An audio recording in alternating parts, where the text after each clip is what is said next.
Salut cher trader, je te souhaite la bienvenue dans cette vidéo et aujourd'hui, nous allons voir ensemble, est-ce que finalement le RSI ne serait pas en train de nous montrer une catastrophe comme celle que l'on a vécue courant, je pense, février-avril 2021, catastrophe que le RSI avait prévue et qui semble se reproduire en ce moment même. Alors, on va parler de tout ça dans cette vidéo. Avant ça, donc, je m'appelle Olivier. Je suis entrepreneur, je suis aussi investisseur depuis quelques années et là je me passionne pour le trading et plus particulièrement le trading en crypto sur la paire BTC USDT et je te fais ces vidéos non pas pour te faire des conseils en investissement mais simplement pour te partager mes analyses, mes points de vue, mes expériences, mes résultats, etc., etc.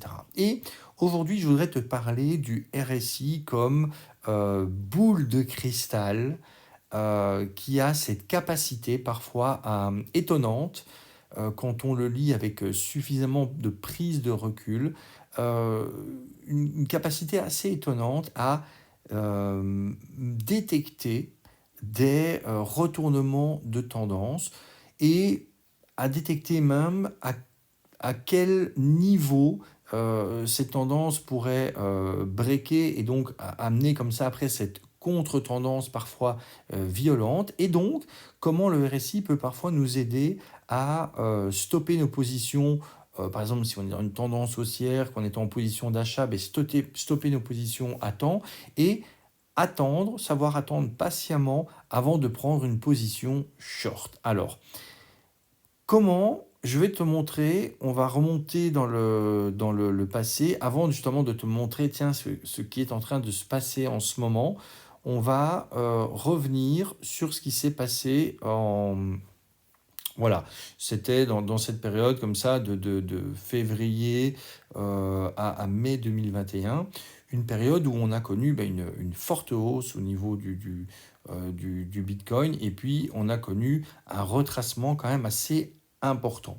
Et tu vas voir qu'en prenant justement de la hauteur et en comparant le RSI avec le cours, et plus particulièrement la courbe du RSI, l'évolution du RSI par rapport à l'évolution comment dire, des prix, eh bien, cette chute, on pouvait la prédire, on pouvait la ressentir et on pouvait s'y préparer. Comment?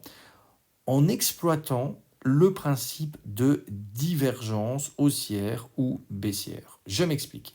Une divergence en fait se produit à partir du moment où la tendance qui se dessine sur le cours n'est pas la même que celle qui se dessine sur un indicateur, un oscillateur. Prenons le cas concret. Ici, tu vas être d'accord avec moi que si on prend, si on prend cette période, voilà, on va commencer ici, hein, c'est pas, le but n'est pas d'être ultra précis, mais voilà, tu vois, on le voit, hein, que les bas sont de plus en plus hauts, que les hauts sont de plus en plus hauts. Ici, voilà, hop, on est voilà, sur une tendance, on est sur une tendance haussière. Je supprime cette ligne-là pour plus de lisibilité. Hop, et tiens, est-ce que c'est pas... Non, jaune, peut-être pas. Non, on va rester en rouge. Voilà, comme ça, on voit bien. Donc, on est effectivement sur cette tendance haussière. Puis, on voit qu'on a eu une première correction, mais qui était en fait une sorte de faux signal, puisqu'en fait, on est remonté. C'est seulement après que la vraie descente a eu lieu. Mais, quoi qu'il en soit, ici, on voit qu'on avait vraiment cette tendance haussière qui était marquée au niveau du cours. Maintenant, si tu fais le même exercice, voilà, tu vois, on se positionne au même endroit au niveau du RSI. Donc on est à ce 14 février, donc là on est bien sur la tendance haussière au niveau du prix. Voilà, on va reprendre ici sur le RSI. On voit qu'ici on a un haut, là on a un haut, donc tu vois, hop, je me suis arrêté plus ou moins ici, donc je vais m'arrêter ici également au niveau du RSI. Là, qu'est-ce que l'on remarque? Mais que clairement, on est sur une baisse. C'est-à-dire que pendant que on est sur une tendance haussière au niveau des prix, on voit qu'au niveau du RSI, par contre, on est sur une tendance baissière. Les hauts du RSI sont toujours de plus en plus bas.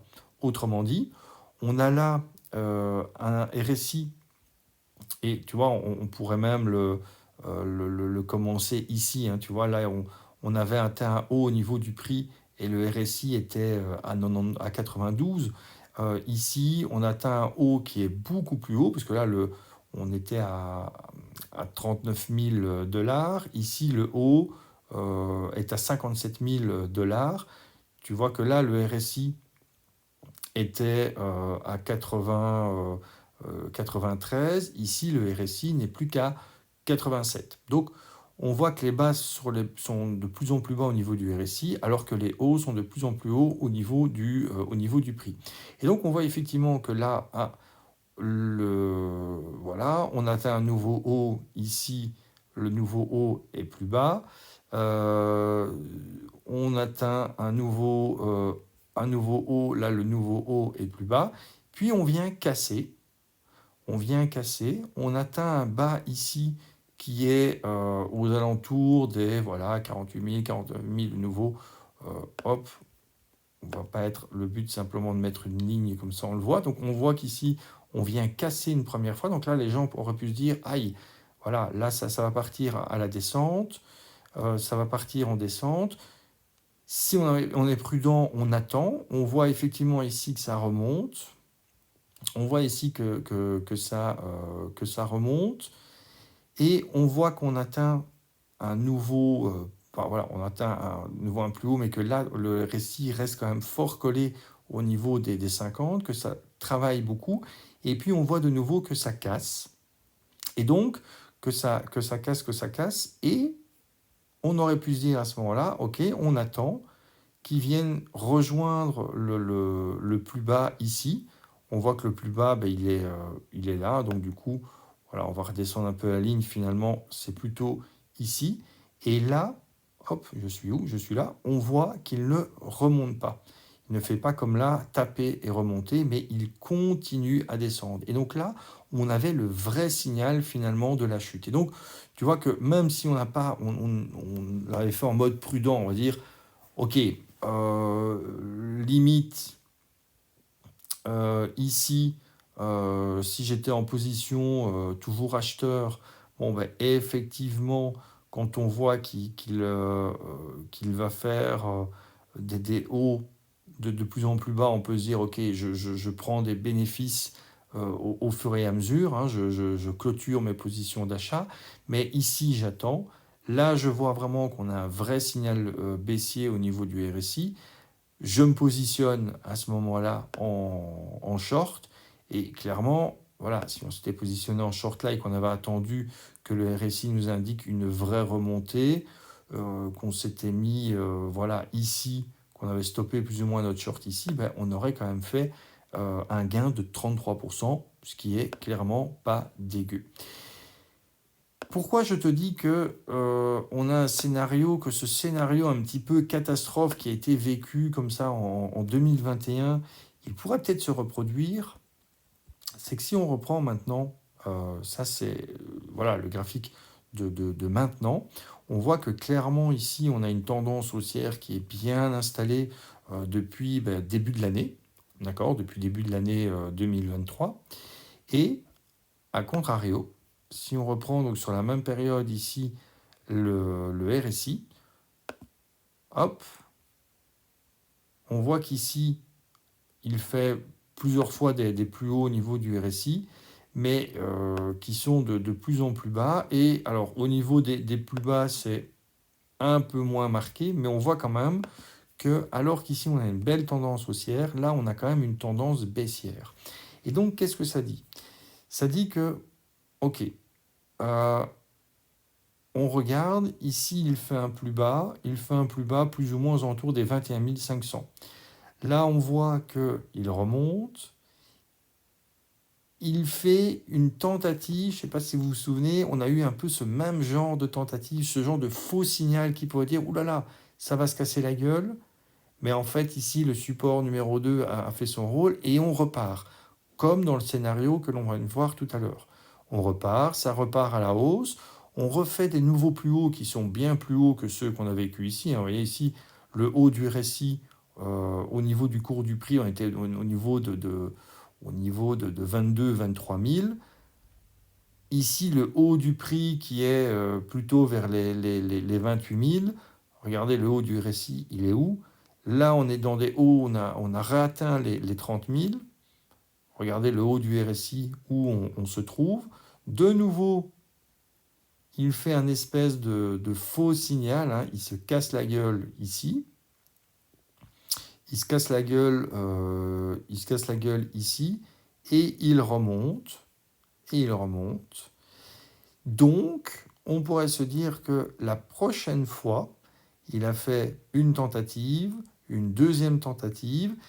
Il n'est pas impossible que la troisième tentative soit entre guillemets la bonne. Et donc, ça veut dire quoi?